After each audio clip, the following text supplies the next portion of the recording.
नमस्कार, हिमाचल समाचार में आपका स्वागत है। आज के मुख्य समाचार। मुख्यमंत्री ठाकुर सुखविंदर सिंह सुक्खू ने आज प्रदेश विधानसभा में सवालों के दिए जवाब। मुख्यमंत्री ने कहा, प्रदेश की भौगोलिक स्थिति के अनुरूप निर्मित की जाएं ई बसें। धर्मशाला में OEM कंपनियों के साथ बैठक आयोजित। विद्यार्थियों ने की मुख्यमंत्री से भेंट। और अब समाचार विस्तार से।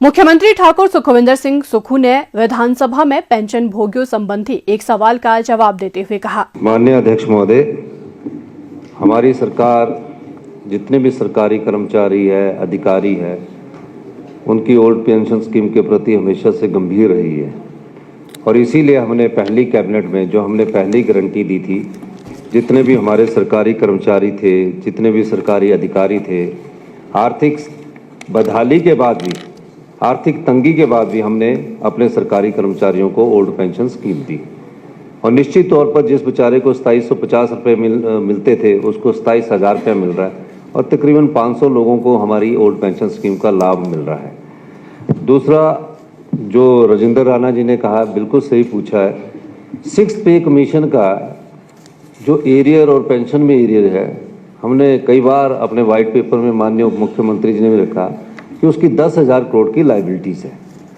ये नगर पंचायत और नगर परिषद और म्यूनिसिपल कॉरपोरेशन से संबंधित नहीं है। जितने भी सरकारी कर्मचारी और हमारे और विभागों में लगे हैं, उनका भी 6th पे कमीशन का अभी तक एरियर नहीं दिया गया है। 6th पे कमीशन लागू कर दिया, ना पेंशन वो भोगियों को उसका अभी तक एरियर मिला है। लागू तो कर दिया, ये पिछली सरकार ने किया।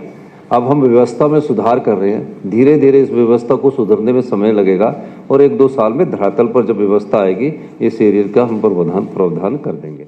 मुख्यमंत्री ने प्रदेश के सीमांत क्षेत्रों में कार्यरत SPO जवानों के मानदेय संबंधी एक सवाल का जवाब देते हुए कहा, माननीय अध्यक्ष महोदय, हम तो सभी सर्कमस्टांसिस में हिमाचल प्रदेश के जहाँ भी सरकारी कर्मचारी है, हमारी सरकार ने चुनाव को नहीं देखा और पहले ही साल जिसमें SPO भी आते हैं, हमने 500 रुपया का मानदेय उसमें बढ़ा दिया है।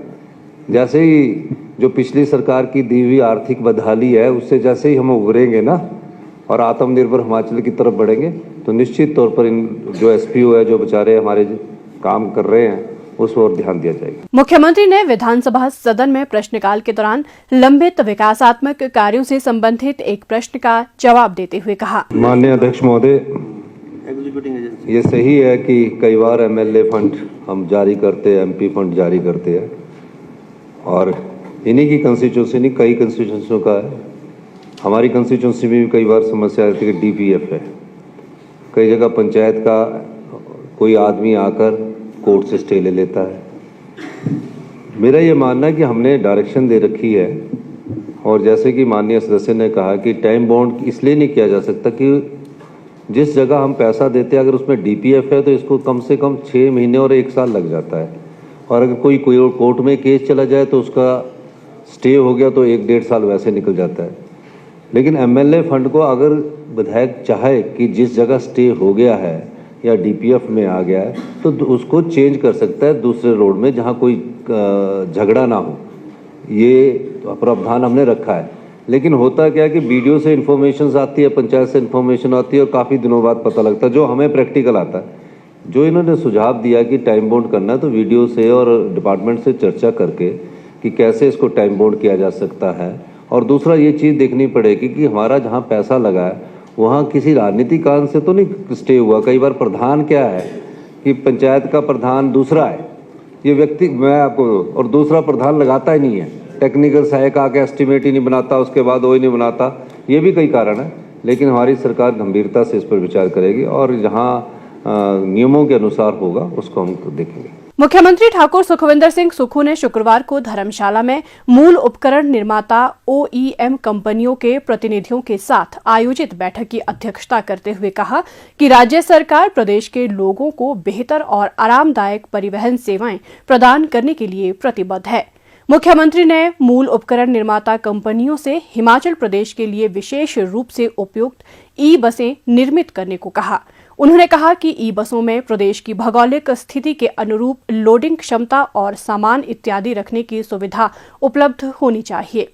उन्होंने विनिर्माण प्रक्रिया में आधुनिक प्रौद्योगिकी को एकीकृत करने और उच्च गुणवत्ता मानकों को सुनिश्चित करने की आवश्यकता पर भी बल दिया। मुख्यमंत्री ने कहा कि टाइप 1, 2 और 3 ई बसों को चरणबद्ध तरीके से अपनाया जा रहा है ताकि 31 मार्च 2026 तक स्वच्छ व हरित ऊर्जा राज्य बनाने का लक्ष्य पूर्ण किया जा सके। मुख्यमंत्री ने कहा कि ई बस खरीद के लिए निविदाएं शीघ्र ही जारी की जाएंगी, जिसमें आपूर्ति के लिए समय सीमा सख्ती से लागू की जाएगी। लागत अनुकूलित करने और स्थिरता को बढ़ावा देने के लिए राज्य ने हिमाचल पथ परिवहन निगम की 1500 डीजल बसों को चरणबद्ध तरीके से बदलने की योजना बनाई है। मुख्यमंत्री ने कहा कि पर्यावरण संरक्षण के दृष्टिगत राज्य में ई वाहनों के लिए आवश्यक बुनियादी ढांचा तैयार किया जा रहा है। कांगड़ा जिला के विजय मेमोरियल वरिष्ठ माध्यमिक पाठशाला इंदौरा के विद्यार्थियों ने विधायक श्री मलेंद्र राजन की उपस्थिति में शुक्रवार को धर्मशाला में मुख्यमंत्री ठाकुर सुखविंदर सिंह सुक्खू से भेंट की। इस अवसर पर उन्होंने मुख्यमंत्री को एक पेंटिंग भेंट की। मुख्यमंत्री ने विद्यार्थियों के इस खूबसूरत उपहार के लिए उनका आभार व्यक्त किया। हिमाचल समाचार देखने के लिए सब्सक्राइब करें यूट्यूब चैनल हिमाचल समाचार, फॉलो करें x@DPRHP, लाइक करें Facebook page information and public relations department Himachal Pradesh, follow करें इंस्टाग्राम @DIPR हिमाचल, विजिट करें वेबसाइट www.himachalpr.gov.in। इस अंक में इतना ही। कल फिर होगी मुलाकात। दीजिए इजाजत। नमस्कार।